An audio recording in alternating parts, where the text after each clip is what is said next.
Okie dokie, I thought I'd put a video together about, there's been a bit of media press about 30,000 NBN customers being lost on the NBN. I thought, well, under the former LNP government, they were actually forecasting a loss of 283,000 customers just in financial year 2023. So that was reported in multiple areas, and it's actually a specific NBN document to the ACCC that mentioned this. These were the forecasts. So if you actually look at the current NBN weekly rollout stats, I'll put a link to that, it now indicates under the ALP government, with its extra fibre rollout and focus on fibre, has avoided the train wreck LNP forecasts of 283,000 losses for financial year 2022 to 23. It's an actual increase of 41,738. So that's a massive turnaround of 324,738 customers. So that's a massive turnaround from what the coalition were forecasting. Because the coalition were going to bring in an SAU that included an additional 3% increase on wholesale pricing every year. So that would have been a disaster. A complete disaster if they'd won the last election and implemented that SAU. So anyway, we'll look at this in a bit more detail because there is more to it. So if you look at total activations, and I've taken this back to the 1st of April 2021, so throughout 22 and 23 activation, this is total activations by the way, so it's everything on the NBN, so it's both fixed line, Sky Muster and fixed wireless, that's everything. So activations are still increasing, they're not, in total, so they're not going down in total, they're still steadily increasing. So if we look at the actual calendar year 2023, where the problem is the brownfields.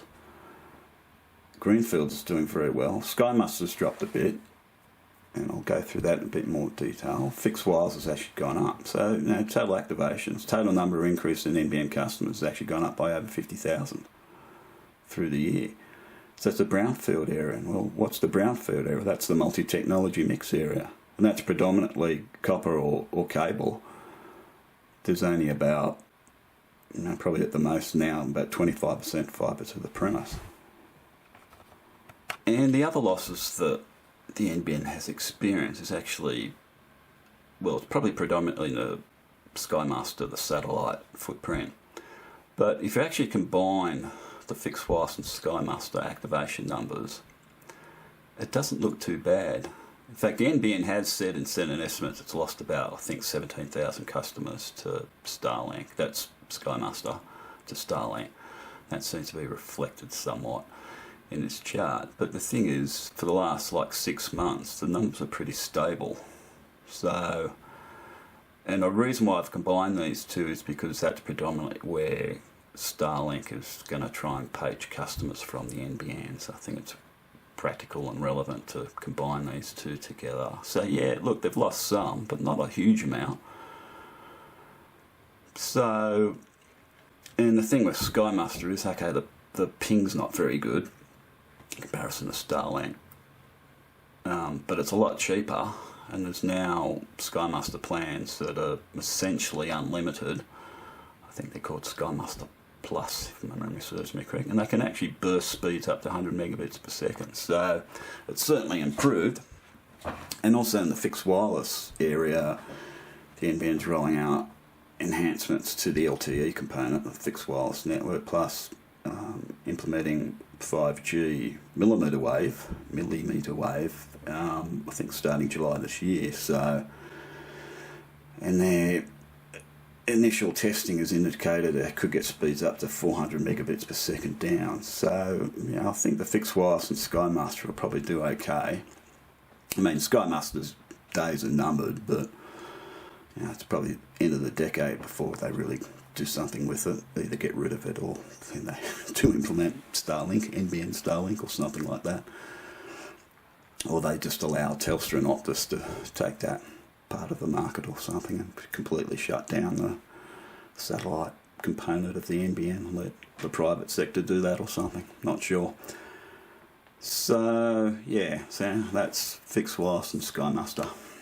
If you look at the greenfield activations, like, you know, when greenfield is predominantly fibre to the premises, because it's either new builds or knockdowns and rebuilds. I mean, there might be some copper and cable as well, but it will predominantly be fibre to the premise, and that's increasing. So,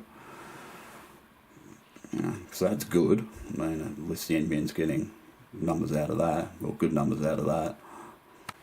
And if we again look at 2023, but just shorter periods, so, you know, basically the last 6 months, there's still over 24,000 increase in total activations, and from the 6th of May 2022 to the 28th of December, you've got over 77,000. So, you know, the NBN's still doing okay. But again, it's really the brownfield areas is the problem, and that's again the multi-technology mix area. So, as I mentioned before, you know, the brownfield footprint's the multi-technology mix area. So it's fibre to the node, fibre to the curb, fibre to the basement, and HSC, and that's about, you know, 75% of the brownfield footprint.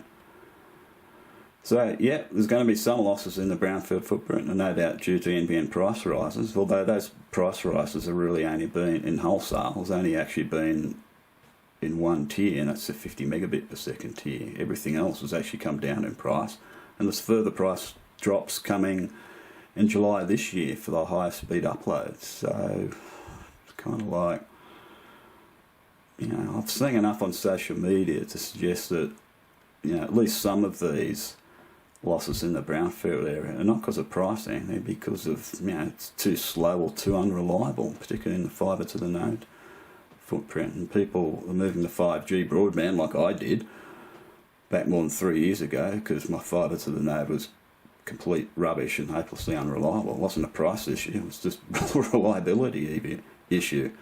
And again, like, you know, I personally know some people where I live who've actually got rid of fibre to the node and gone to Starlink because they couldn't get 5G. So it's like, you know, it's not just price. I'm sure price is probably, you know, potentially the biggest factor, but it's not the only factor. So, and also the decline in brownfields has been happening for some time. It's not just because of the recent price rise. It's something that's been happening, you know, for about 18 months. So it's not something new. So anyway, so that's my take on it. So thanks for watching.